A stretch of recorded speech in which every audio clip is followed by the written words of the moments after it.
साल से Christian community को एक स्लोगन से नवाजा जा रहा है, धर्म परिवर्तन।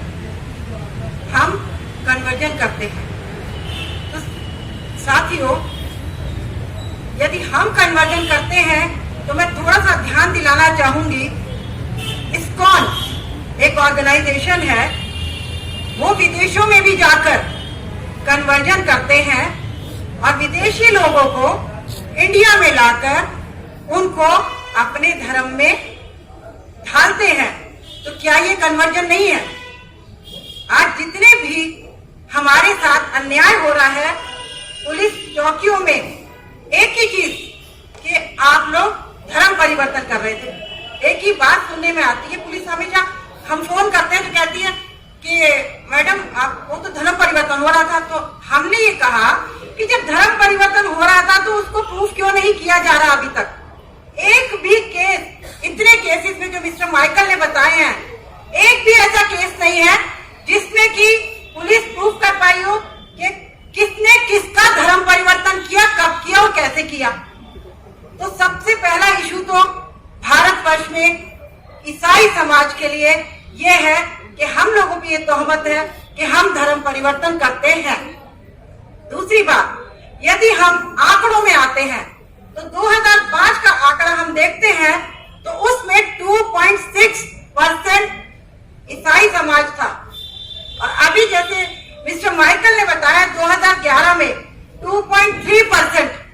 तो हम इंक्रीज हुए या डिक्रीज हुए? एक ये भी सवाल उठता है। 3% हम कम हुए हैं तो हम किसका धर्म परिवर्तन कर रहे हैं और कौन कौन है जिनका धर्म परिवर्तन हो रहा है?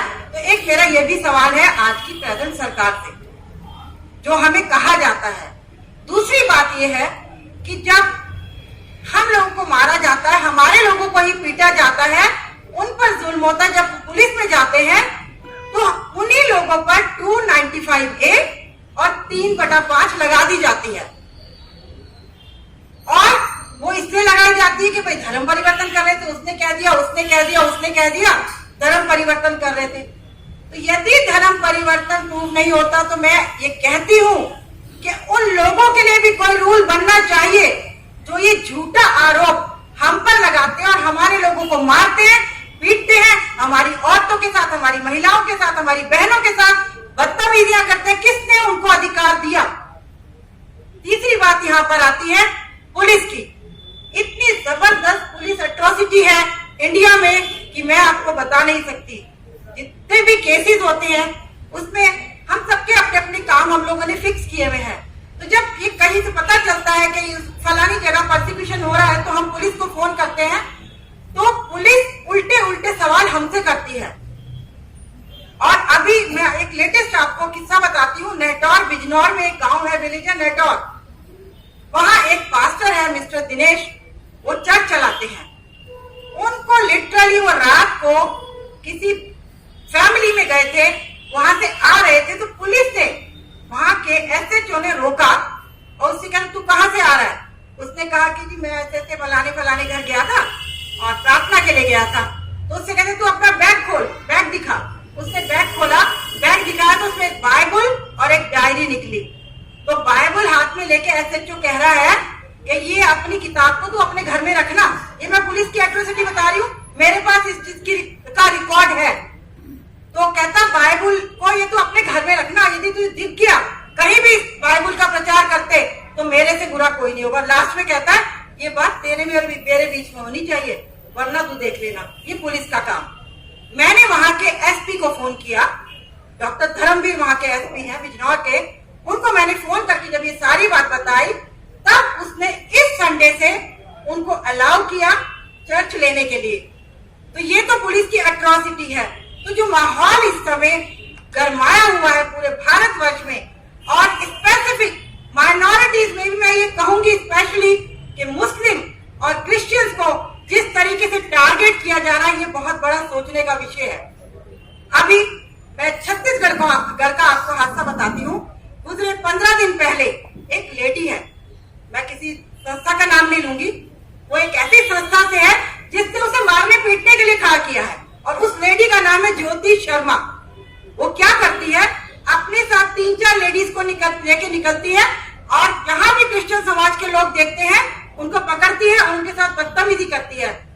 अभी लेटेस्ट उसने क्या किया कि कुछ लोग जैसे ट्रैक्स बांटते हैं, अब सभी बांटते हैं, सब अपने अपने धर्मों का प्रचार करते हैं, ये सेकुलर कंट्री है, वो ट्रैक्स बांट रहे थे, उसने उसको रोका, उससे कहती तू क्यों बांट रहा है, ये तू गलत कर रहा है, तू यहाँ पर ईसाई बनाने का काम कर रहा है, तू प्रलोभन दे रहा है। और लिटरली उसने कहा कि मैं तुझे थप्पड़ मारूंगी, उसने गाल आगे कर दिया, विश्वासी था प्रभु में, उसने गाल आगे कर दिया, उसने इतनी जोर से उसके थप्पड़ मारा और पुलिस वहां खड़ी है, पुलिस की जीप भी वहीं खड़ी है, पुलिस भी वहीं खड़ी है, वो देख रहे और हंस रहे पुलिस वाले, पूरी वीडियोस है, सब चीजें हमारे पास रिकॉर्ड है उस चीज का।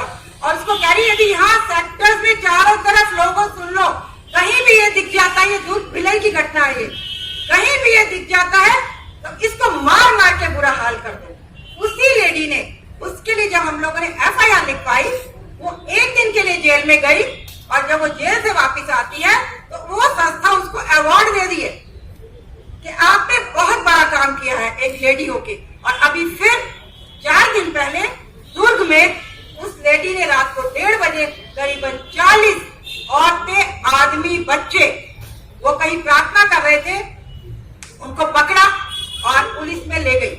मैंने फिर वहां के SP से बात की, SP का फोन नहीं मिल रहा था, DGP से बात की, DGP ने तुरंत पुलिस फोर्स भेजी, तो मार पिटाई तो बहुत हुई, पर हाँ वही लेडी वहां पर थी, उसने फिर वहीं पर धमकियां दी, जो कि रिकॉर्डेड है, हमारे पास वीडियोस है। तो ये क्या है, आज भारत को किस धारा में लिया जा रहा है, किस रास्ते पर चलाया जा रहा है, ये बहुत बड़ा सवाल उठता है। हमें अपने देश को बचाना है, उसके लिए हमें सोचना है। आज यदि पुलिस कंट्रोल में नहीं है तो वो किसका कसूर है? वो कसूर है प्रेजेंट गवर्नमेंट का, वो कसूर है होम मिनिस्टर का।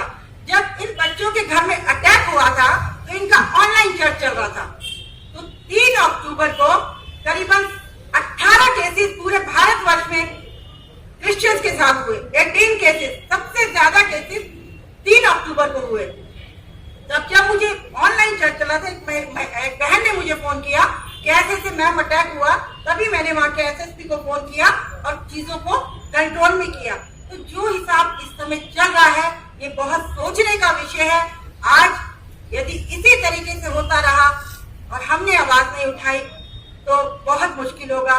मेरा यही मैसेज है कि इन चीजों को, जो कि धर्म की राजनीति खेल रहे हैं, इन चीजों को खत्म करना पड़ेगा। अभी MP में एक पूरा लेटर एक ऑर्गेनाइजेशन ने लिख के दिया कि हम यहाँ के सारे चर्च बंद कर देंगे MP में, वो रिटन लेटर भी मेरे पास है, वो दिया गया।